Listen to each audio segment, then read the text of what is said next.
25절부터 43절까지입니다. 창세기 30장 25절부터 43절까지입니다. 한 절씩 교독하겠습니다. 라헬이 요셉을 낳았을 때에 야곱이 라반에게 이르되 나를 보내어 내 고향 나의 땅으로 가게 하시되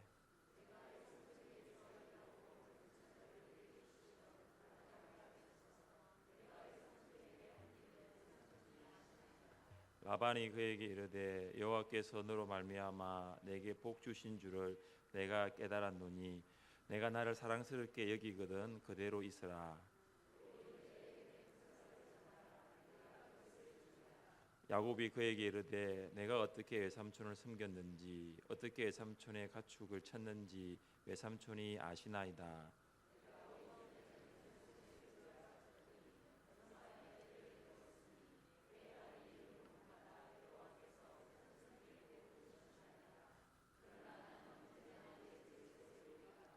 라반이 이르되 내가 무엇으로 내게 주랴. 야곱이 이르되 외삼촌께서 내게 아무것도 주시지 않아도 나를 위하여 이 일을 행하시면 내가 다시 외삼촌의 양떼를 먹이고 지키리이다.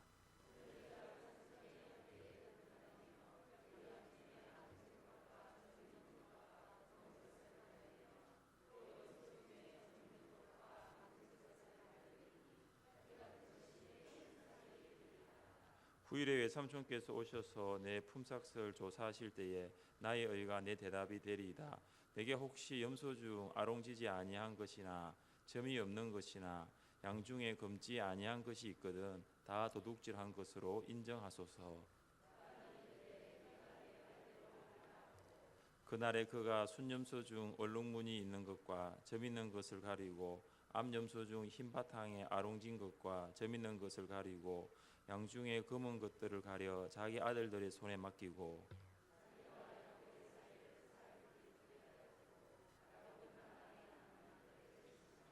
야곱이 버드나무와 살구나무와 신풍나무의 푸른 가지를 가져다가 그것들의 껍질을 벗겨 흰 무늬를 내고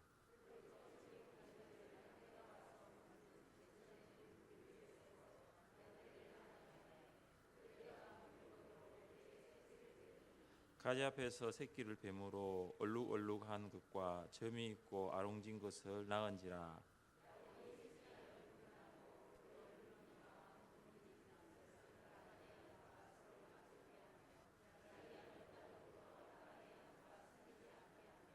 튼튼한 양이 새끼 뵐 때에는 야곱이 개천에다가 양떼 눈앞에 그 가지를 두어 양이 그 가지 곁에서 새끼를 베게 하고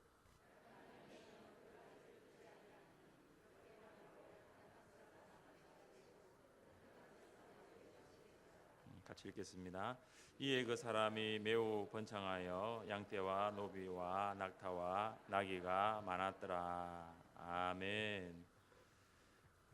라헬이 요셉을 낳았을 무렵에 야곱이 라반에게 처와 자식들을 데리고 하란을 떠나 고향으로 돌아가게 해달라고 요청을 하였습니다. 그러나 라반은 이 야곱을 떠나 보내려고 하지 않았습니다. 왜냐하면 라반이 그동안 야곱으로 말미암아 복을 많이 받았기 때문입니다. 그래서 라반은 야곱을 통해서 계속적으로 복을 받기를 원했습니다.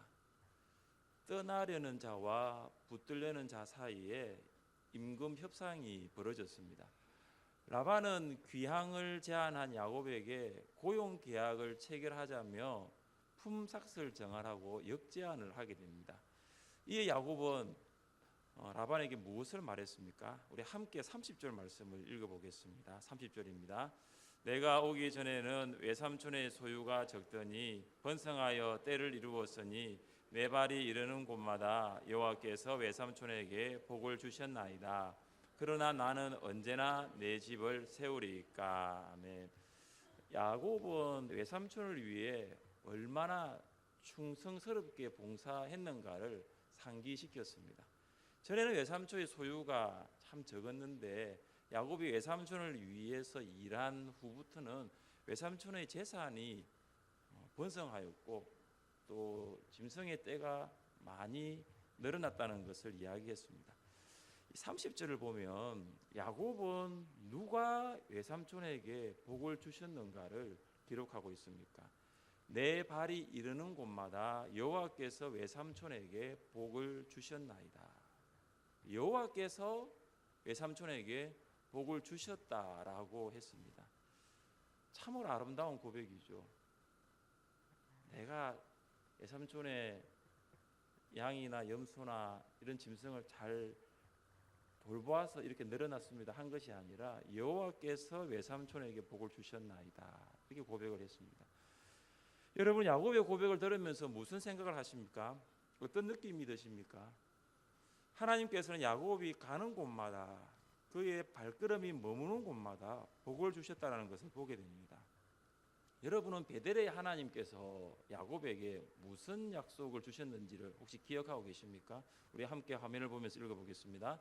내가 너와 함께 있어 내가 어디로 가든지 너를 지키며 너를 이끌어 이 땅으로 돌아오게 할지라.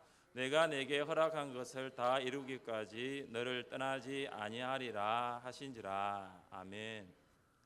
야곱의 생애를 보면 이 창세기 28장 15절이 야곱의 생애를 이렇게 인도하고 이 말씀에 따라 야곱의 삶이 이루어지는 것들을 보게 됩니다. 물론 아직까지 이 28장 15절의 말씀이 완전히 이루어진 건 아니에요. 왜냐하면 그가 지금 고향으로는 돌아가지 않았습니다. 그런데 하나님께서 야곱이 어디로 가든지 함께 하셨고 또 야곱이 어디로 가든지 그를 지키셨다라는 것은 분명합니다. 야곱이 가는 곳마다 하나님께서는 함께 가시고 야곱이 하는 일마다 하나님께서는 복을 주셨습니다. 야곱은 하나님의 복을 참 많이 받았습니다. 딸 디나까지 포함하며 12자녀를 얻은 가장이 되었습니다. 생육하고 번성하는 하나님의 복이 고향을 떠나서 거칠고 힘들었던 하란 땅에서 이루어진 것을 보게 됩니다. 그리고 야곱은 수고하고 일하고 충성스럽게 자기에게 맡겨진 일들을 최선을 다했습니다. 하나님께서 야곱에게 복을 주셨습니다. 그런데 야곱은 하나님께서 주신 복을 자기 두 손으로 움켜쥐지 않고 그 복을 라반에게 흘러보내는 복의 통로가 되었습니다. 이러한 사실은 라반도 잘 알고 있었습니다. 27절이 이렇습니다. 라반이 그에게 이르되 여호와께서 너로 말미암아 내게 복 주신 줄 내가 깨달았노니. 라반의 말입니다. 라반도 하나님께서 야곱으로 말미암아 자신에게 복 주셨다는 것을 알고 있었습니다. 그러니까 라반은 야곱과 함께 있는 그 자체가 나에게는 복이 된다는 것을 알았던 것이죠. 불신자들이 그들의 입술로 하나님을 고백할 수 있는 여부는 신자가 어떻게 사는가에 달려 있는 것입니다. 불신자들이 하나님께서는 살아계십니다, 이것을 알 수 있는 것은 우리에게 있습니다. 그들이 성경을 읽거나 말씀을 듣기 전에 우리를 통해서 성경의 진리를 알게 되고 말씀의 능력을 간접적으로 깨닫게 되는 것입니다. 그래서 우리가 그들에게 성경 말씀을 따라 살아가는 삶을 보여줌으로 하나님이 어떤 분이신가를 그들의 입술을 통해서 고백을 하게 되는 것이죠. 그래서 우리가 살아갈 때에 결코 이색하게 살아서는 안 됩니다. 이미 우리는 하나님의 복을 많이 받았습니다. 그러면 우리는 그 하나님의 복을 흘러보내는 복의 전달자, 복을 유통하는 통로가 되어야 합니다. 여러분, VIP 초청 잔치를 위해서 하나님의 복을 흘러보내는 복의 통로가 되셨습니까? 작년에 비해서 목장에 VIP를 참 많이 초청하셨어요. 목장에 VIP를 초청한 목자와 목녀들 또 목원들 아마 VIP를 섬기고 또 교제를 나누고 대접하느라 아마 물질적인 희생이 많았을 거예요. 뿐만 아니라 개인적으로 VIP를 만나 식사하고 차를 마시고 교회에서도 주지도 않는 선물을 전달하라고 해서 선물도 전달하고 이를 위해서 꽤 많은 물질을 사용했을 것입니다. 하나님께서 주신 물질을 유통하고 그 물질을 흘러보내는 통로로 쓰임 받으면 복의 선순환이 이루어집니다. 하나님께서는 이 복을 유통하는 자에게 약속하신 말씀이 있습니다. 우리 같이 한번 읽어보겠습니다. 주라 그리하면 너희에게 줄 것이니 곧 후이되어 누르고 흔들어 넘치도록 하여 너희에게 안겨주리라. 너희가 헤아리는 그 헤아림으로 너희도 헤아림을 도로 받을 것이니라. 아멘. 우리가 VIP들에게 주면 하나님께서는 우리에게 채워주십니다. 어떻게 채워주시냐면 후이되어 흔들어 넘치도록 채워주십니다. 하나님께서 복의 통로로 쓰임받는 자에게 주시는 약속이 얼마나 확실하고 분명했으면 네 가지의 동사를 사용해서 강조하고 있을까요? 후이되어 누르고 흔들어 넘치도록. 갈릴리 호수와 사이에는 공통점과 차이점이 있습니다. 갈릴리 호수와 사이의 공통점은 물을 받아들인다라는 거예요. 갈릴리 호수는 북쪽 헐몬산에서 흘러내리는 물을 받아들이고 사해는 갈릴리 호수에서 요단강을 통해 흘러오는 물을 받아들이는 거예요. 둘 다 받아들이는 거예요. 이 공통점인데 차이점이 있습니다. 갈릴리 호수는 물을 받고 그것을 밖으로 흘러보내지만 호수 바깥으로 흘러보내지만 사해는 물을 받을 뿐 다른 곳으로는 물을 흘러보내지 않습니다. 그런데 아주 놀라운 사실은 자연은 사해로 하여금 그런 식으로 움직이도록 허락하지 않는다라는 것이죠. 사해가 물을 흘러보내지 않으니까 자연은 증발 현상을 통해서 사해의 물을 거두가 버립니다.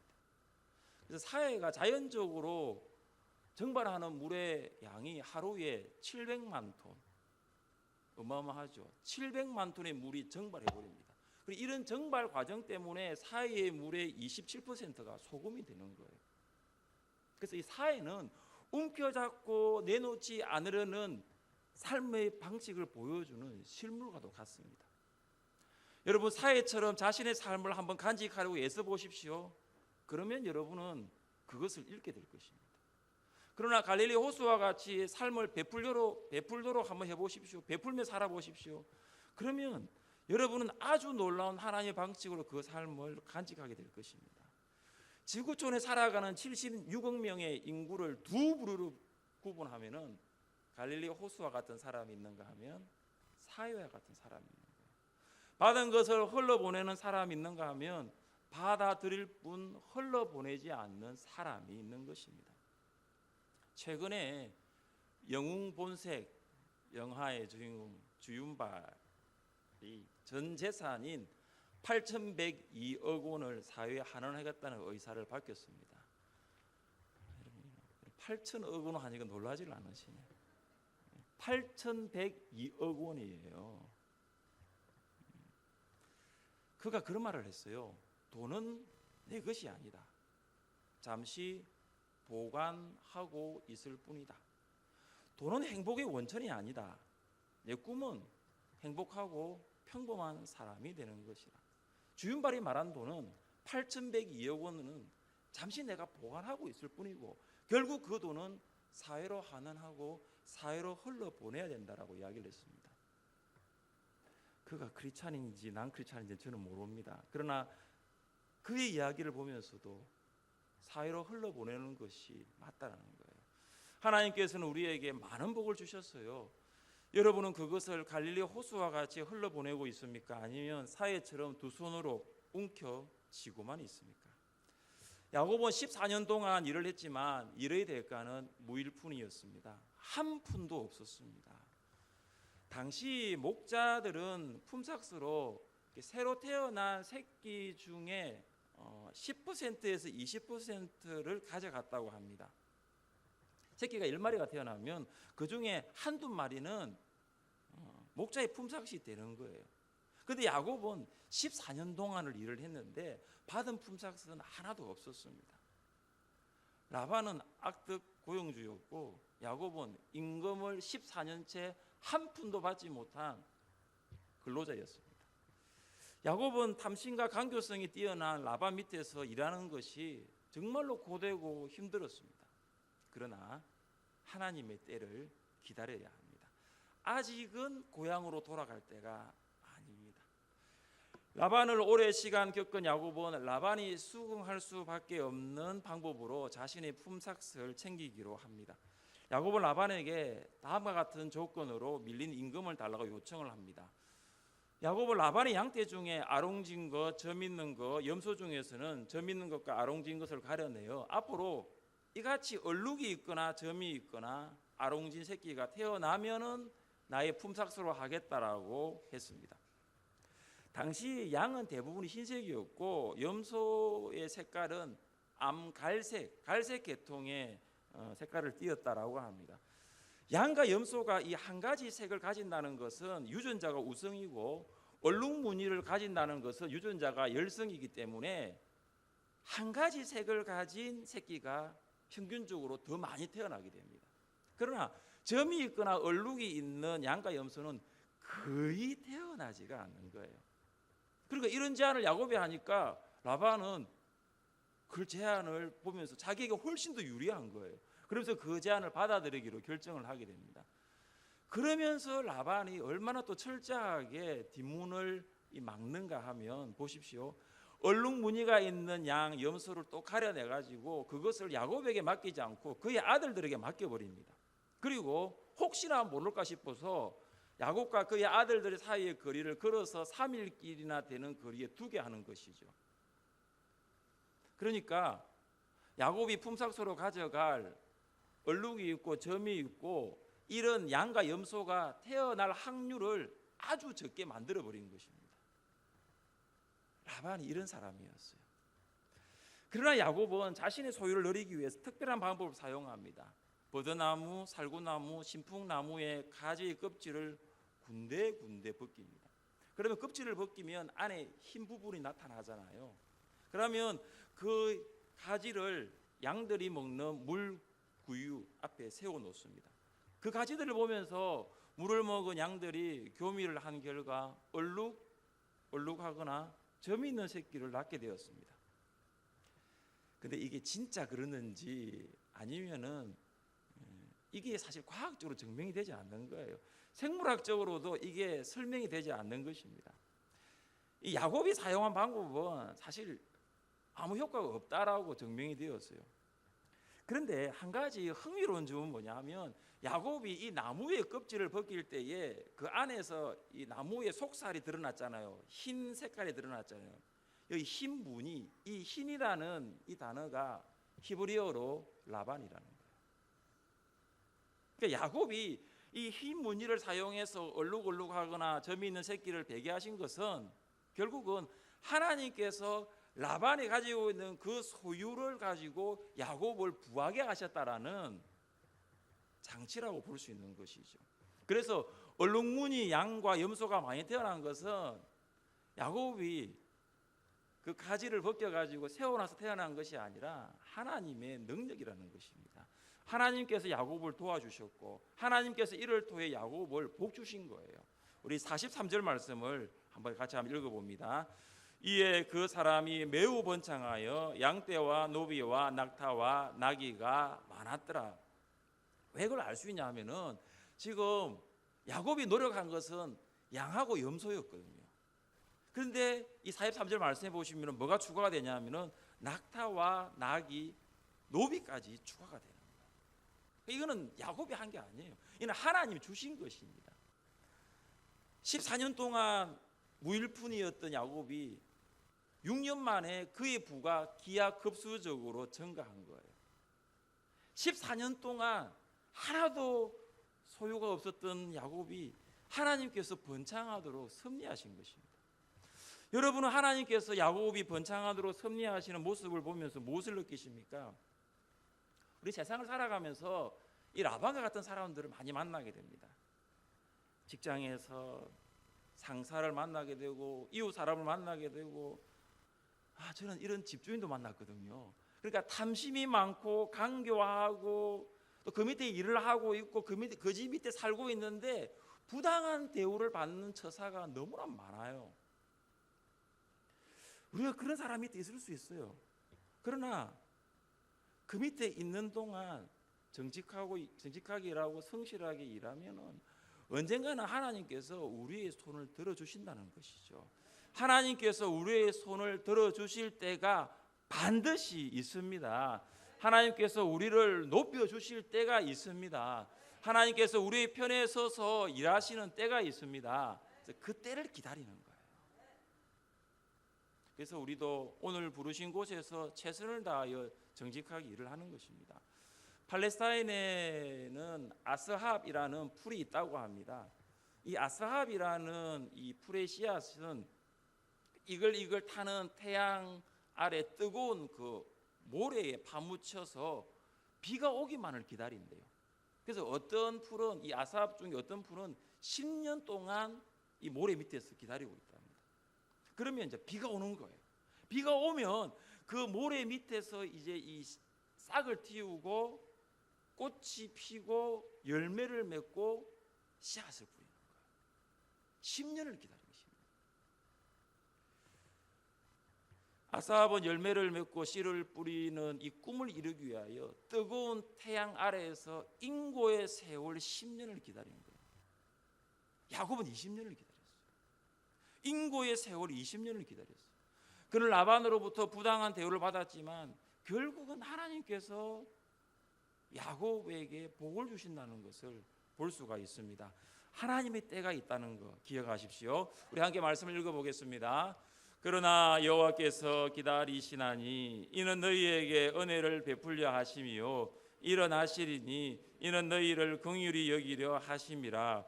대저 여호와는 정의의 하나님이심이라. 그를 기다리는 자마다 복이 있도다. 아멘. 하나님께서는 우리에게 은혜를 베푸시기 위하여 기다리십니다. 하나님께서는 우리를 긍휼히 여기시기 위하여 일어나십니다. 하나님께서 기다리시는 때, 그리고 하나님께서 일어나시는 때가 분명히 있습니다. 이것은 우리가 기다리는 때와 일어나는 때가 다를 수도 있어요. 그러나 분명한 것은 하나님께서는 우리에게 은혜를 베푸시기 위하여 기다리실 때와 긍휼히 여기시기 위하여 일어나실 때가 있다는 것입니다. 사랑하는 성도 여러분, 하나님의 때를 기다리며 살아가시기를 바랍니다. 하나님의 때를 기다리는 성도에게 복이 있습니다. 영국의 성경 번역자이면서 유명한 설교자였던 필립 브룩스가 약점이 있었는데, 약점이 뭐냐면 기다리지 못하는 것이 약점이었습니다. 그는 늘 고민하며 하나님께 기도를 드렸습니다. 하루는 어떤 일을 기다리지 못하여 더욱 심각하게 고민을 했습니다.